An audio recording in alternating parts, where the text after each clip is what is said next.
This week on Carolina All Out. There we go. Oh, big flounder. Look at the dead weight on that rod tip. Look at the size of this flounder, guys.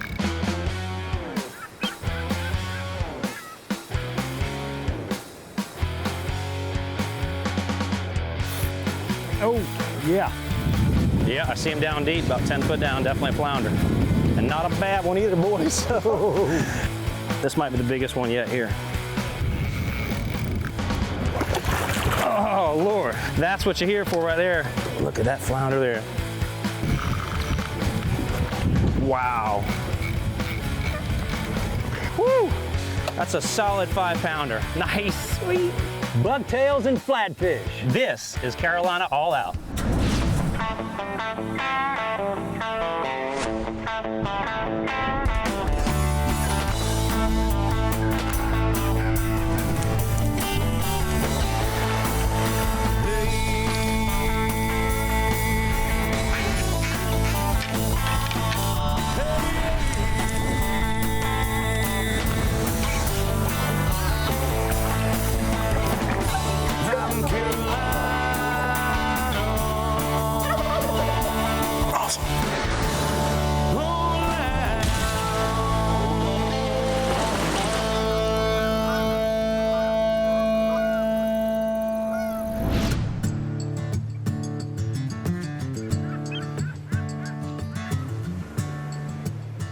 This week, the All Out crew heads to the North Carolina fishing mecca of Cedar Point in Carteret County to fish for big nearshore flounder with Captain Jeff Cronk of Fishing for Life Charters. Captain Jeff has been targeting fish along the Crystal Coast for over 30 years in both charter and competition capacities. With thousands of happy clients and over 80 top 5 finishes since 2003, Jeff has made fishing his life with no plans to slow down anytime soon. Jeff, it's an awful beautiful morning. Yeah, it's pretty out. It's a little breezy today, but it's nicer than it has been. What's the strategy that we're going to be doing for these fish today? We're going to be targeting them basically with artificial baits. And the one thing is we focus a lot on the artificial reefs that are inside of, right now, inside of 10 miles. On a day like today, given the wind, we would focus on artificial reefs that are inside of even 5 miles.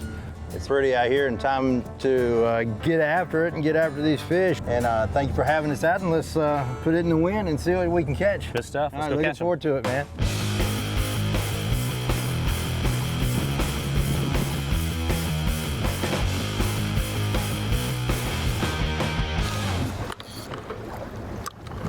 You want to put this on the bottom, and those little sharp twitches to the rod tip, little 6-inch twitches to the rod tip, 1 or 2 twitches, and then let it sink back down and hit the bottom.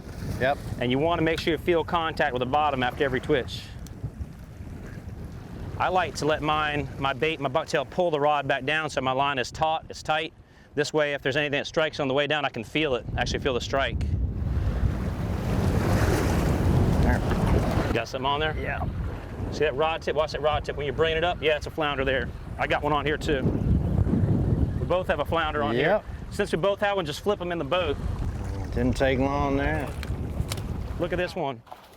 Look at that. There we go. There's a nice one, about 2 pounds. Let's get this one up here.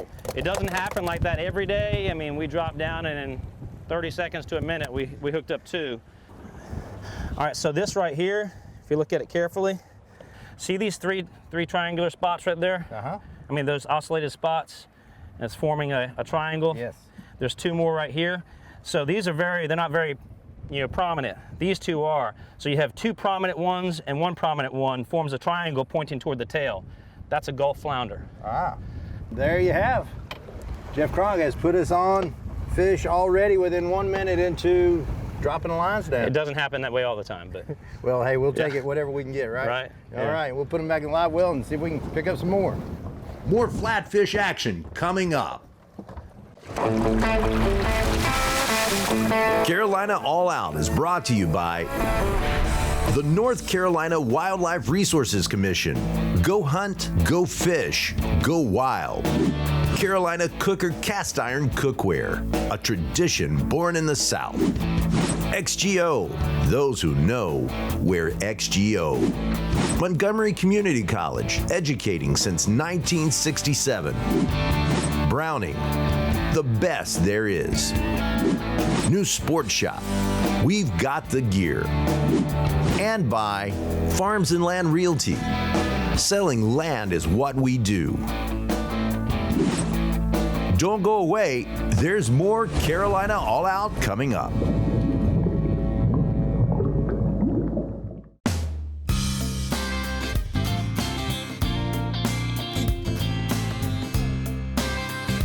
I'm Lisa Hoka, Chief for the Customer Service Section for the Wildlife Resources Commission.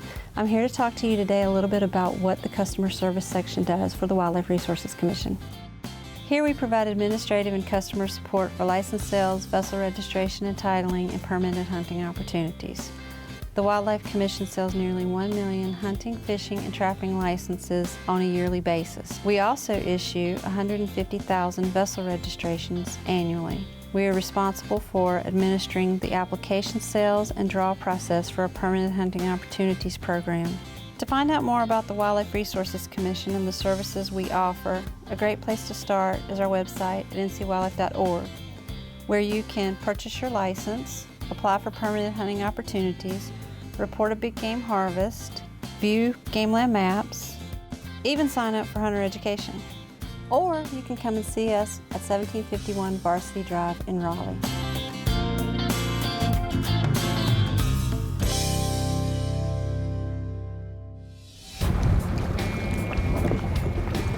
We're about 50 yards from some of that bottom off the artificial reef here. We're gonna get right on the structure. The wind could affect us, big time, because it speeds our drift up. So what we're gonna do is we're gonna keep the nose of the boat, the bow of the boat, pointing with the wind, and I'll use the outboard in reverse and neutral to slow our drift to a crawl and try to keep our lines as vertical as possible. And that's when we'll go ahead and drop our jigs and see if there's any fish laying here. Jeff's outstanding, man. He's been doing this for so long, an educator, so that gives him an advantage to teaching you about everything. Hey, look at the bottom on this fish finder here. When it's green, it means it's hard. That means there's fish there.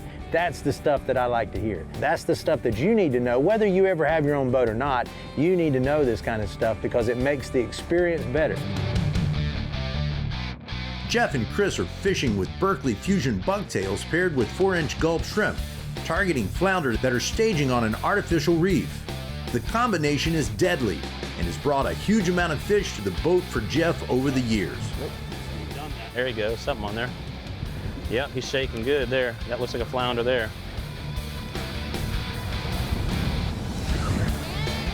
Kind of cool to see how they would just blend in so well on the bottom there. And these guys are predators. And that's catching the flounder. I'm gonna already shake Jeff's hand this morning because we've done 2 in the first 10, 15 minutes. Yeah. It's all right, can't beat it. We just want to see a few more big ones. That's right, that's exactly what I want to see. We'll give it a shot. There's a telltale sign of the flounder. First thing is the flounder is not aggressive to the point where they're hitting the bait and then burning line off our rods. And so as we were jigging those rods very softly like that, if we felt that thump where that flounder opened his mouth and inhaled that bait, then we knew it was something of size. We knew it wasn't a pinfish or a croaker or some bait fish. We knew we had something good on there. At that point, we were able to just take our slack out of our rod, get ready, and set the hook on that fish. Oh, I got something there. Oh, this is a good one here. This one will go over 2 pounds. Yeah, grab that net. Look at that rod tip bent on him and that head shake on him. Oh yeah, look at that. That's a pretty one there. Yes, he is. So again, we got another Gulf flounder. 2 prominents and 1 down below, triangle pointing downward. That's our Gulf. That one will go about 2.5 pounds. That's probably a 19-inch fish. So you can tell he's sitting on a little bit different color bottom, like he's off that edge on that mud. He's a little darker shade to him. And can he change fairly quickly? Yeah. Yeah. If I put him in a live well with a white bottom, before long he'll look very sandy colored. Pretty one though. Beautiful fish. Man. That Berkeley bucktail and that Gulp getting it done today. When we return, There's one there. Look at the dead weight on that rod tip. Look at the size of this flounder, guys. Hey, my name's Tommy Hughes. I work here in the fishing department at New Sport Shop. I get the question quite often about what type of knot to use for different types of line, and I'm going to demonstrate to you how to tie the Palomar knot, which seems to be very effective for any type of line. You start by taking your line and you double it. Once you double your line, you run the line through your bait or your hook, whichever the case may be. You make a half hitch knot with both pieces. Once you do that, you kind of snug it up on your finger a little bit there just to give it a good open knot. Then you pass your bait or your hook or whatever you're tying to right through that loop. And once you do that, you snug everything up together. You may take a couple of tugs, tighten it up like so, cut your tag end off, and there you go. You got a very, very secure knot. If you'd like to find out more about the Palomar knot and the different types of line that we have, anyone here at New Sport Shop will be glad to help you with anything that you need for fishing.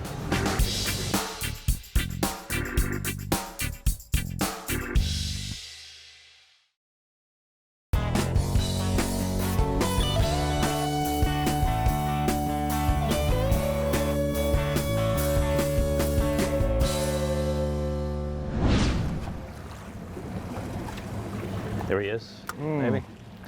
Yeah. Might have some of that coral. There it is again. Yeah. It's heavy again. Yep. Yeah, there you go. That might be a flatty there. Yeah. Yeah. Yeah. Let's see if he quivers now. Or, yeah, definite flounder there. Yeah, and a pretty nice. A little heavier one too. I'm gonna grab the net for that one there. Okay.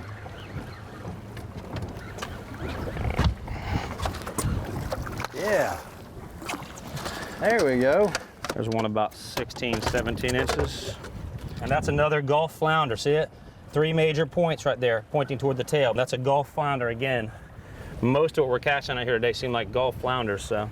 What a cool fish, man. Yeah. What an awesome fish. What makes our coastline so great. Yeah. Sweet, awesome stuff. Yep, it is. I'm ready to get back on again. That was awful fun. Host Chris Douglas and Fishing for Life Charter's Captain Jeff Cronk are targeting flounder over the artificial reefs off the shore from Emerald Isle. These reefs offer great refuge for bait fish, which in turn attracts predators. And the flounder is one such predator who sets up shop around these reefs and waits for the unsuspecting meal to come by. Oh, yeah. There he is out there. Yeah. Nice. Nice 2-pounder there. Yeah. We actually have a summer flounder this time. So you have 1, 2, 3, 4, 5 is an extra one there, but you have five forms a triangle pointing toward the head. So that is a summer flounder here, not a Gulf. So we've had predominantly Gulf flounders today, and then that one summer. So, and again, we're just fishing about 2 miles off the beach.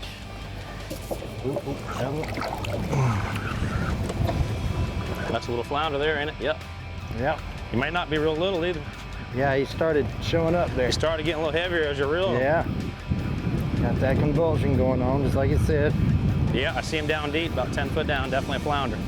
And not a bad one either, boys. Oh, look at that. Wow, that's nice. There go 2.5.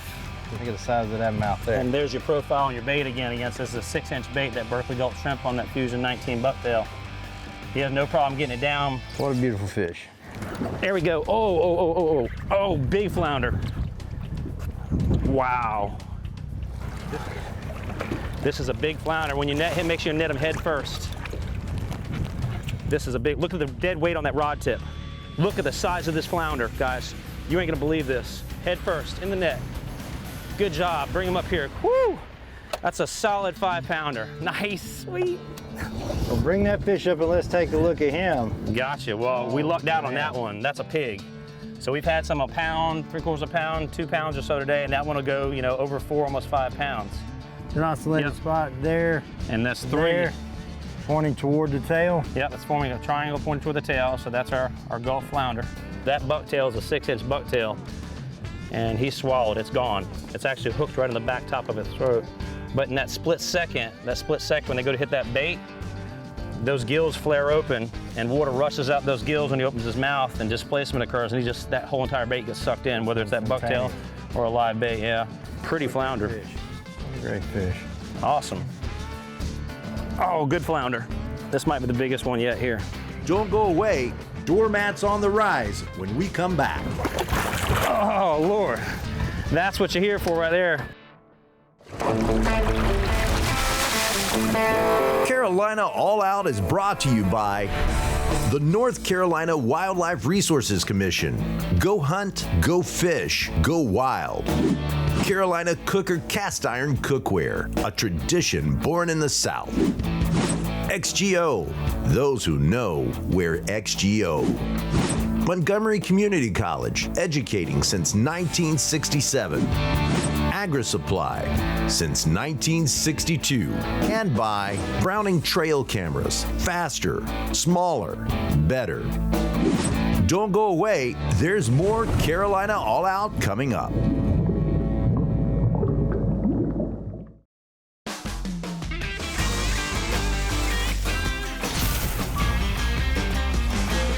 Welcome back to Appetite for the Outdoors, brought to you by Carolina Cooker. Today we're going to do one of my favorite dishes, catfish couvillon. So we've got olive oil, butter, garlic onions, bell pepper, salt and pepper, and celery. And we're going to kind of brown these in to get the base of the stock going. So over medium-high heat, you want to get everything kind of going. Start with a tablespoon of olive oil and about a tablespoon of unsalted butter. And we're going to give this a minute, let the butter kind of melt down before we start adding a bunch of our vegetable ingredients into it. Then we're going to go ahead and throw in, it's about half of a white onion diced, got 2 tablespoons of minced garlic, got 1 each red, yellow, and green bell pepper, and 2 stalks of celery. And you want to cook it to where it gets kind of translucent. You don't want to cook it to where it's too overcooked, because you still have to cook the stock in with it. Now that the vegetables are kind of about halfway cooked down, starting to soften up, we're going to go ahead and add in 1 whole can of Rotel tomatoes, original, and about a 1.5 cups worth of just diced tomatoes. And then we've got some flour. This is going to kind of help thicken it up. So you want to do about 1/4 cup of flour. Then we're going to go ahead and add in our chicken stock. Now this is at still pretty much a medium-high to high heat to kind of let everything really cook in and incorporate.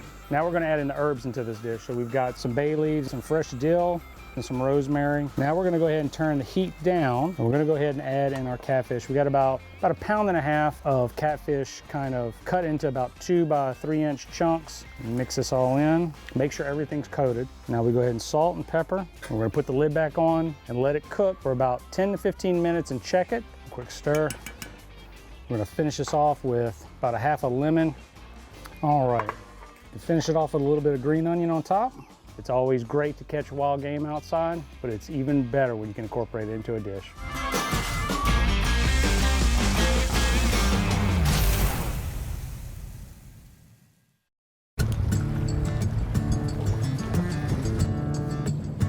Jeff, what is the name of your charter, and tell us how to get in touch with you?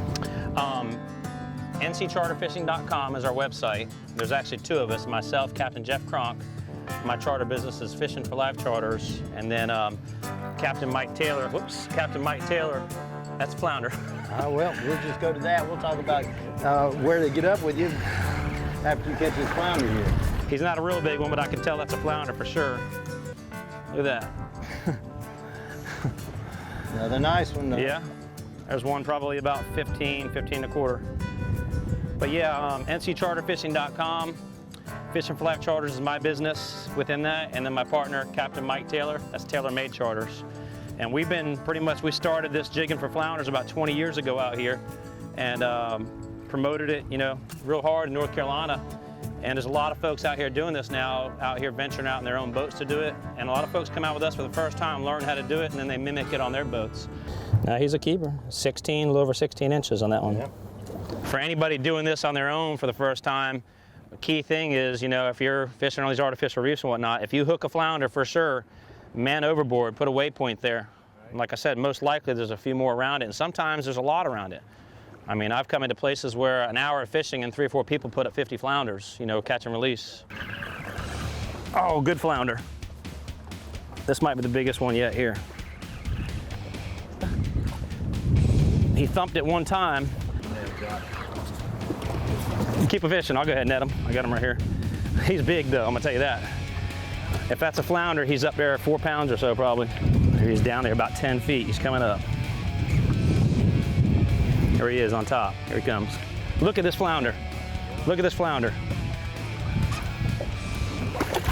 Oh, Lord.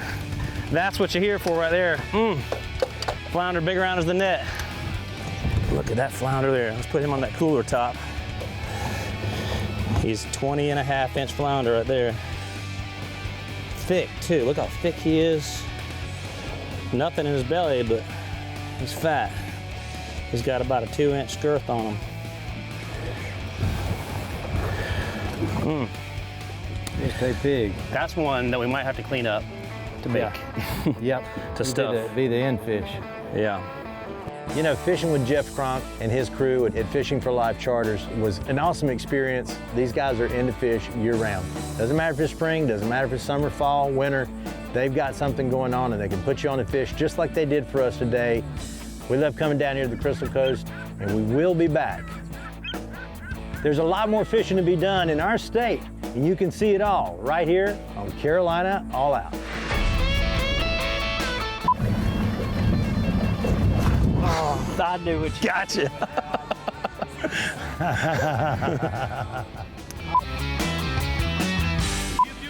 There he is. That didn't work too good. Triangle points toward the tail. It's a gulp.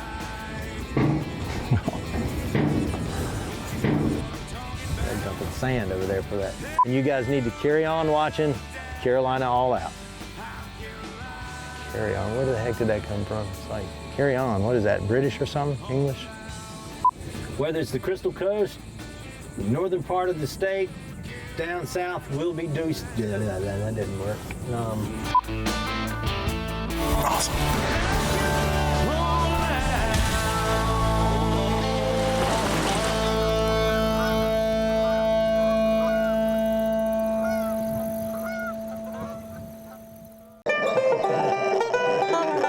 Daisy.